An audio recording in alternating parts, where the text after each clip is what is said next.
Page 67, the Cuckoo. On page 65, they're introducing you to some chords for the left hand in G position.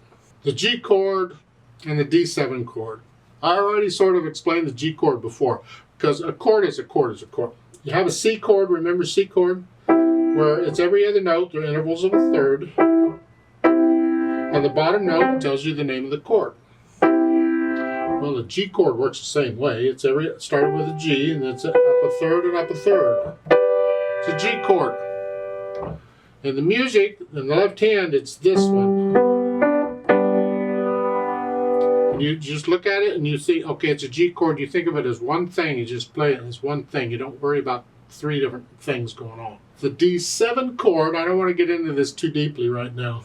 The D7 chord, well, let's go back to the C chord, and then we have a G7 chord here with the little finger went down, one key, and we did 1 and 2. Well, with the G chord, the little finger's going to go down, but it only goes to the next note here, because here there's only one note. It's a half step. Same thing, we're going down here, and then we're using 1 and 2 here. So it's a G chord to here. D7 chord. Just memorize it for now. It'll make more sense later on when we get into it a little deeper in the music theory a little deeper. For right now, it's enough. Just memorize it. You see the F has a sharp in front of it. It's an F sharp. Yeah. Well, in Cuckoo, you get these in the left hand. However, let's go through our process for learning a piece of music. Look it over. It's 3 lines long. And you will notice here there is a repeat sign at the end of the first line. See, a repeat sign can be most anywhere. Well, it has to be at the end of a measure. You can't do a repeat in the middle of a measure very well unless you split the measure. But, okay, so it simply means you can play the first line twice. That's fine. 3/4 time, instead of 4/4, it's 3/4. Treble and bass clef. We're in G position, of course. So if you look at the notes and the finger numbers, you can see that. The right hand starts here on the D, little finger, and that puts you in G position.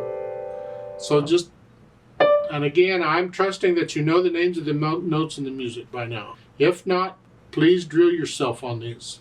But it's 1, 2, 3, 1, 2, 3, 1, 2, 3, 1, 2, then repeat that, 1, 2, 3.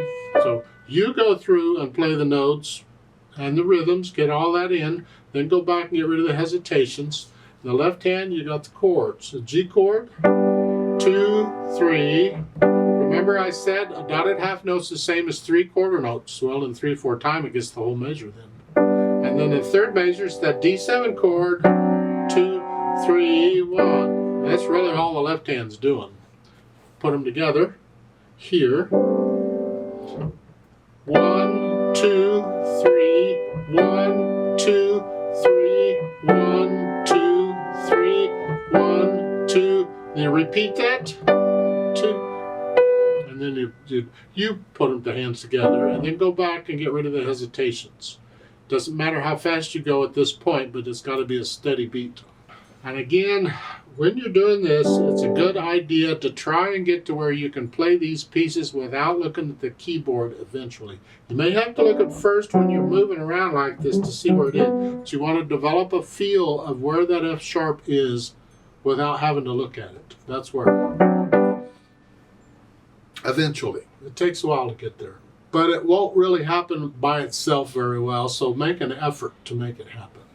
And once we have the notes and the rhythms and all that, then what else is the articulation? We have slurs. 2, 2, 3. Just lift up a little bit between each slur. 2, 3. And the left hand, connect everything as best you can. You can't because they're chords, but you do the best you can.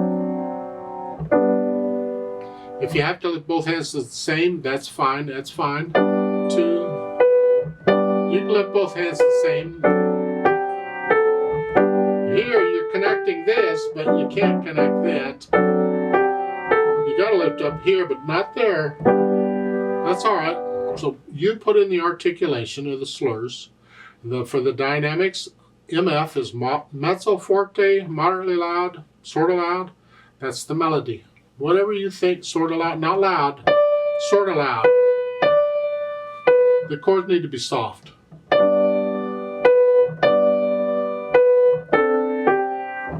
Okay. Speed, happily again. Well, be happy. Oof. Whatever you think is between medium and fast, it's just somewhere in there. Be happy.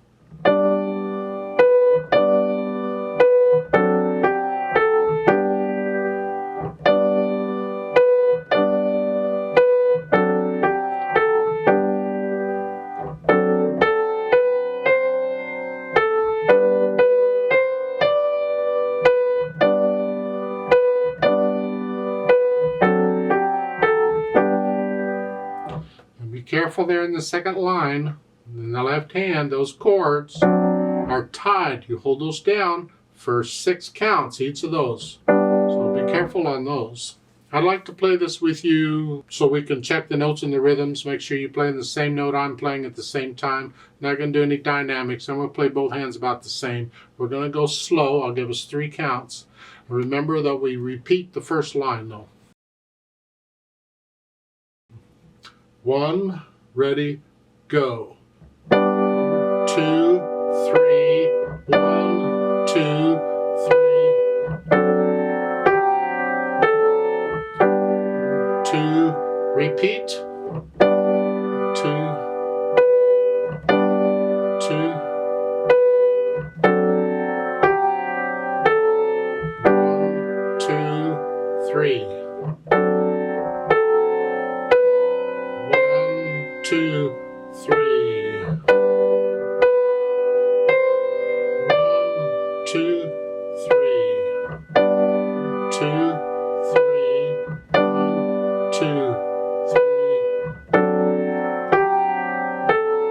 1, 2, 3.